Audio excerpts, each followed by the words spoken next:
So yun, what's up mga chong? And second week na nga ngayon nung ating challenge na 500 calorie to burn per day or 10,000 steps per day, no?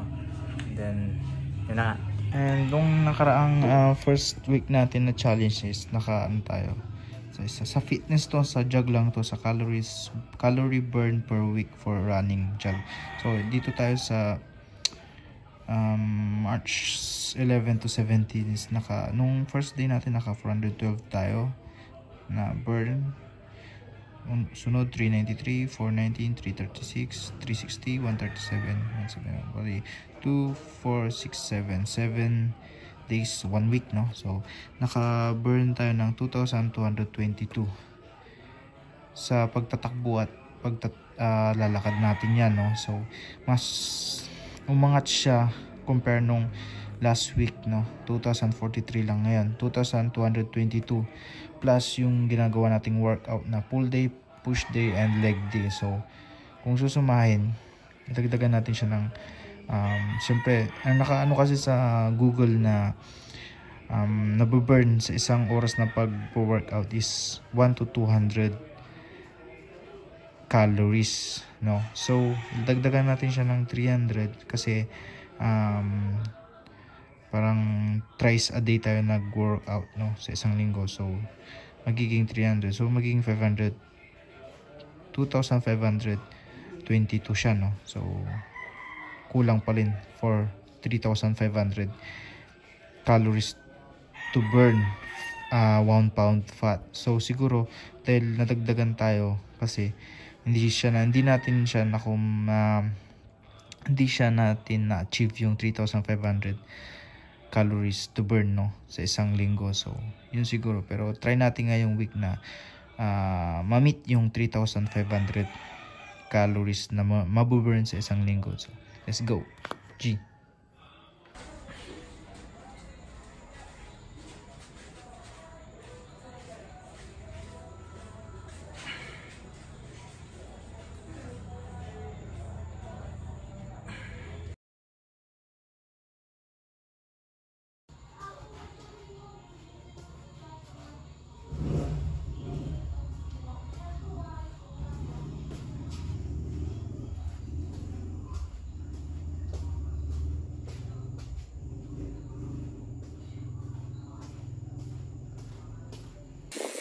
So yun mga chong, katapos lang natin mag warm up, lakad muna tayo ng 2 km and then jog na tayo. Let's go. So yun mga chong, naka 1 km na tayong lakad. So pagkabalik natin doon, try natin mag 5 km, beat natin yung record natin na 27 minutes sa loob ng 5 km. Sana ma-beat natin. So let's go. Yun na nga, tapos na tayo sa 2 km walk. So jog na tayo. Let's go, 5 km. GG. Okay guys, 1 km. Let's go. Yun, so 2K na. Let's go, 2K. Okay, naka 3 km na tayo. 3. Let's go. Okay, 4 km. 1 km na lang. Let's go, tas na. So yun guys, 5 km na. And nabit natin yung 27 minutes and 27 something minutes natin. 27 minutes na may dagdag 27 tapos may seconds pa. Pero ngayon 26 minutes 29 seconds. So nabit natin yung dati nating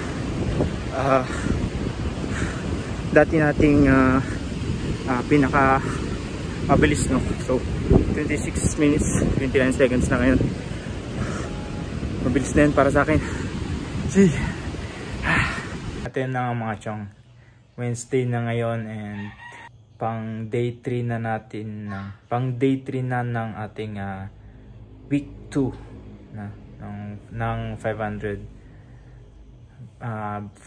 calorie burn per day or 10,000 steps per day. So yan. At ito nga pala yung kakainin natin ngayong araw. Dito pala ang ating food trip ngayong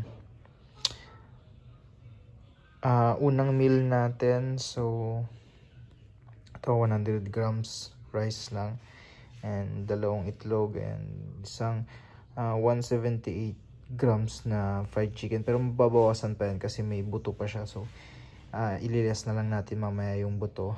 So ito na nga, first meal natin, no? Let's go. So yun mga John, dito na naman tayo sa dagat, and maglalakad lang tayo ngayon. Hindi tayo magja-jog, hindi tayo tatakbo. So lakad lang. Let's go. GGG.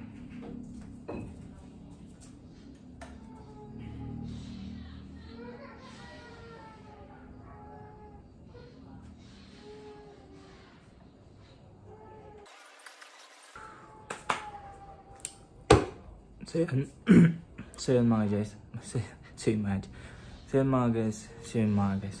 yun guys, workout naman tayo ngayon, full day. So nung Monday nag push day tayo, Tuesday rest sa workout, tapos pero sa Tuesday nag cardio tayo, 5 kilometer run, and then ngayon Wednesday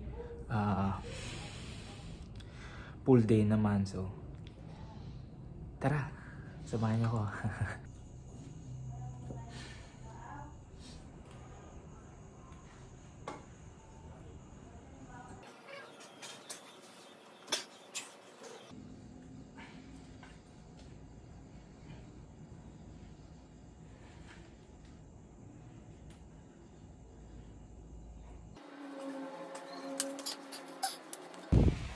So yun, it's Friday.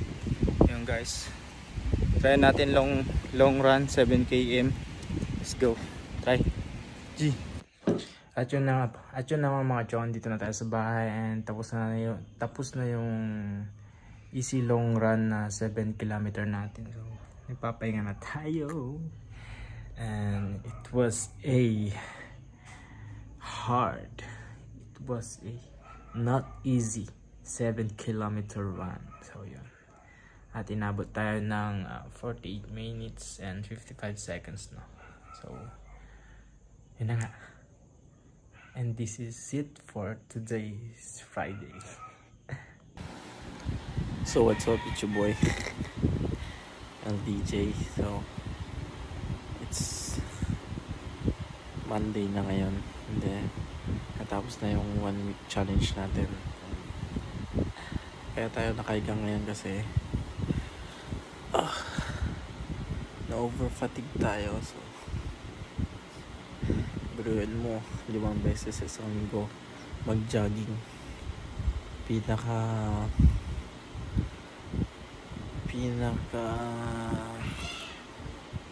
mahaba pang takbo ko is 7 kilometers. So and then Saturday hindi naman ako nag-jogging, pero nag-walk lang ako. Siguro na sobrahan lang talaga kasi sa isang araw is more than 10,000 steps yung ginawa ko. So kaya siguro tayo na over fatigue, and syempre hindi ko lang basta sinabi ko lang na fatigue na. So ni-research ko no yung over fatigue or fatigue, and lahat ng andon is nararamdaman ko, kaya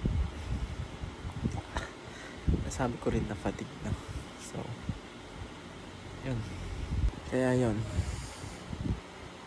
So hindi ko pa natimbang yung weight natin. So pero feeling ko hindi nagbago yung weight natin kasi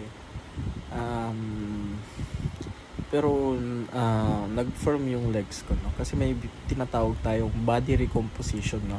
Hindi tayo nag-lose ng weight, pero nag-i-improve yung katawan natin. For example, sa chin mo, medyo may double chin, yun ang kumbaga yun ang mawawala, or parang ganun ba. And sa abs naman, nagkaroon ka ng medyo visible na yung abs mo, pero hindi ka nawalan ng timbang, hindi ka nabawasan ng timbang. Kasi ganun yung nangyari sa akin ng ewan ko kung ilang months na yun na transformation ko. Basta meron yung natutuwa ako kasi medyo visible na yung abs ko. Pero nung pagkatingin ko nung nagtimbang ako is hindi nabawasan. So yun nga yung tinatawag nating body recomposition na. So dapat tayong matuwa din, no? Kahit na hindi tayo nababawasan ng timbang. So